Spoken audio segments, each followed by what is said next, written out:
The boy realizes the importance of the event and worries because he believes that he is not worthy of this title. Raymond believes that his sister would be a much better candidate because she is much smarter and more talented than him. Dorothea denies this assumption because she does not know how to summon spirits. Raymond is sure that his sister will soon learn this since she is very smart. The prince asks Dorothy to wish him luck, since this is very important to him, but does not receive support from her. The ceremony of handing over the crown is one of the main events of the empire when the next successor to the emperor is named. Dorothea sits before the ceremony begins and looks at the decoration of the palace, which now seems very modest to her. And then the emperor appears, and the princess realizes that she has stopped experiencing any emotions. She looks at the scepter, from which the spiritual stone has disappeared, and remembers what she heard before the execution, that a fragment of it was found somewhere. Now all this has nothing to do with Dorothea, and her attention switches to the prince who has entered the hall. Raymond slowly approaches his father. There is concern on his face, and Dorothy is afraid that he will forget his speech. The girl is dissatisfied with her brother's performance and the way he controls the spirits. If she were in his place, she would not have made such a mistake. The ceremony comes to an end, and the emperor leads the crown prince to the guests gathered to celebrate, with Dorothea following silently behind them.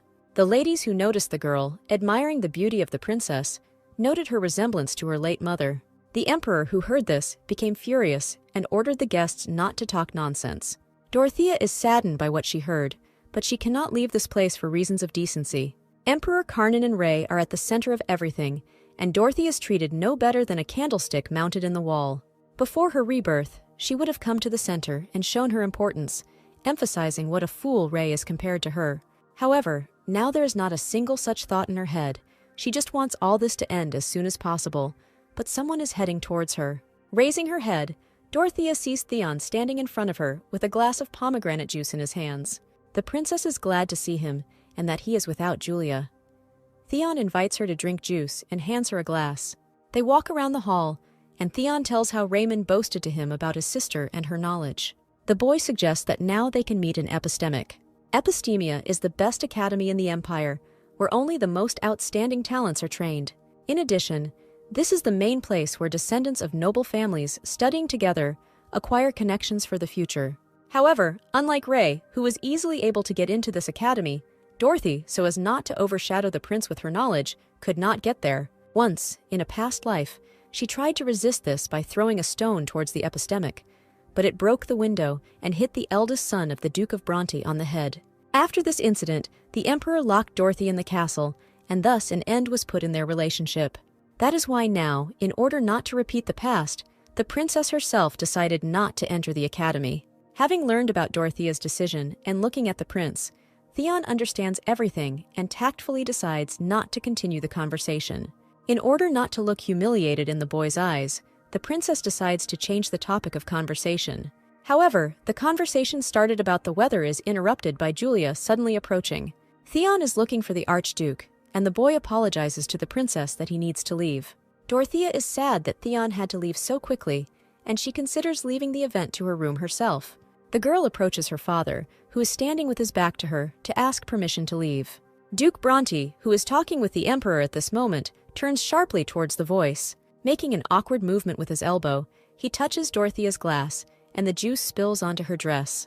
The girl is upset because Theon gave her this glass.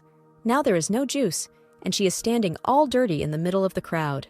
The Duke hurries to apologize to the princess, but the emperor insists that Dorothy apologize to him herself. Ray, who noticed the incident, decides to intervene and declares his sister's innocence. However, Dorothea, who has decided to be pliable from now on, bows to the Duke and apologizes for her awkwardness. Bronte is embarrassed that the girl apologizes to him because it was his fault. The emperor orders the servant to take the princess away to change clothes, and Dorothy is only too happy about this because this is an excellent excuse to leave the event.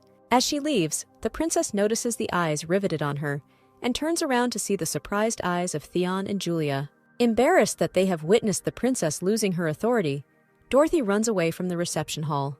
The girl sits on her bed, her knees tucked up, and thinks that she can tolerate such an attitude from her father, but Theon's gaze was unbearable for her. From thoughts about Theon and the fact that he will never love her, Dorothea is distracted by a knock on the door. Prince Raymond came to visit her because he was concerned about his sister's condition. Dorothy is angry with her brother and demands to leave her alone. She insists that he return to the event. Ray refuses to leave. Since the reception in his honor does not excite him at all, he wants to be close to his sister. Hearing that the prince invites her to go out and play with him, Dorothy cannot stand it and jumps out of bed. She scolds Ray for being irresponsible, because since he is the crown prince, he should behave appropriately and stop thinking only about games. She grabs her brother by the robe and pushes him away from her with all her might, asking him to leave her alone. Suddenly, Dorothy realizes that Theon and Julia again witnessed this unsightly scene. As it turns out, Raymond brought them to play together, but Dorothy can now think of nothing but her shame. She slams the door in her brother's face so that he doesn't have time to say anything else. Closing the door behind her, the princess falls exhausted to her knees and cries. She hates herself and thinks that she looks pathetic and doesn't deserve love, but she understands that this is her path to redemption. For several days now, Dorothea has been lying in bed, exhausted and with a fever. She is being looked after by a nurse. Raymond has not visited her all these days, apparently offended. Dorothy sits in her room reading a book, worrying about being so rude to her brother. On the one hand, she is glad that he does not come, because he is so annoying, and on the other hand, she promised herself that she would be kinder in the future. Suddenly, the door opens, and Ray appears on the threshold, holding in his hands the package he brought as a gift to Dorothea. The boy tells his sister about his secret garden bed that he secretly made behind the yard, and now he gives her his first grown tomatoes. The prince brags about his achievements and promises that he will also bring the following vegetables to Dorothy to try first. The princess is annoyed that the prince, who is accepted into the episteme, wastes his time on the beds. The boy convinces her that he is engaged not only in the garden, but also in his studies, and asks his sister for forgiveness for angering her. Worrying and wringing his hands, Ray shares with Dorothy his worries about the fact that she never plays with him. Reminding herself that she will be kinder from now on, Dorothy calmly explains to her brother why acting this way will not make him a good emperor. He promises that he will try his best in epistemic and be a good brother to her, and invites her to go outside as he is bothered by her always sitting in the castle. Raymond enthusiastically describes to his sister how wonderful it will be to go out into the city, but she refuses. After this, the prince constantly follows Dorothy wherever she goes and invites her to go for a walk. He does not give her passage, leaving notes asking her to take a walk on the pages of her books. Unable to withstand such pressure, Dorothy agrees to go out, only on the condition that she goes alone, accompanied by her nurse. Encouraged by the princess's decision, the nurse dressed her in a weekend dress, in which the girl did not feel entirely comfortable. However, the nurse had been waiting for this day for so long that she could not be stopped or convinced. And so he and the princess walk together along the busy market square. The nurse invites Dorothy to take her hand, since there are too many people around. The girl feels awkward because in her past life, no one ever held her hand, and so they find themselves on the observation deck from where the entire city is visible. Dorothea looked at the beautiful views and cheerful people walking around the city, but in her eyes there was a different picture. In her memory, it was a war-torn city, and the streets were full of people who looked more like corpses, and even the wind was saturated with the smell of blood. And now she looks at the musicians in the square and thinks that this is what an empire looks like without a tyrant. The nurse invites her to go see the performance, and passing by the gateway, they do not notice that some person is watching them from there. Dorothea lies on the floor, blindfolded, and hears two male voices. The kidnappers, angry that the girl's clothes cost more than their dinner, plan to demand ransom for her, although they have no idea who she is yet. During the walk, the nurse took the princess to all the shops and bought her a new hat. Noticing that the girl did not like dressing up, she decided to take her to a bookstore. After the book, the maid suggested that she go eat delicious desserts and go through the alley to shorten the path. Suddenly, a man who had been watching them, sneaking up from behind, swung his club over the nurse. Dorothy saw the woman stagger from the blow, fall face down on the ground, and rush to help. The attacker covered the girl's mouth with a handkerchief soaked in some kind of odorous liquid. And now Dorothea lies tied up and thinks about how much she would not like to die at the hands of such scoundrels. As it turned out from the conversation between the kidnappers, they sent the nurse for money 3 days ago, but there is still no news from her. Surprised that she had been lying there for 3 days, Dorothy thought that the emperor must abandon her and not save her. The princess decides to take the situation into her own hands and shows signs of life so that the kidnappers will pay attention to her. One of them approaches the girl and, taking off the blindfold, greets her good-naturedly. Dorothy decided to pretend to be a stupid and sweet little girl, thus learning that the man's name was Tito. The girl bombards the kidnapper with stupid questions, such as whether he will be her nurse and who he is in general. Tito answers her questions charmingly and patiently, introducing himself as her dad's friend.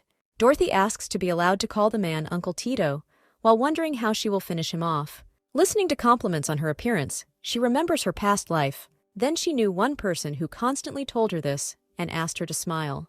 Looking around, Dorothy asks the kidnapper where they are and learns that it is Tito's house. Then, noticing a scar above the man's eyebrow, he distracts the kidnapper by complimenting him and asking where the scar comes from. Sitting down next to the girl, Tito begins to tell incredible stories about how he fought 17 enemies alone. Having taken a good look around, Dorothy asks Tito for something to eat, since she hasn't eaten for 3 days. The man consults with his friend, but he is against feeding the girl. Tito sits Dorothy down at the table, and only now does she fully realize how weak and hungry she is. The second kidnapper gets up from his seat and puts a knife to the princess's throat and grabs her hand. And here again, Dorothea stands against the wall, her hands tied, and the criminal returns to his place. Suddenly he screams and jumps away from the table, noticing some movement underneath. Dorothy looks closely to see what scared him so much and notices a scorpion. The kidnappers stand aside, trembling in fear, and the girl offers them to catch a scorpion in exchange for bread and milk. Tito, with trembling hands, unties the girl so that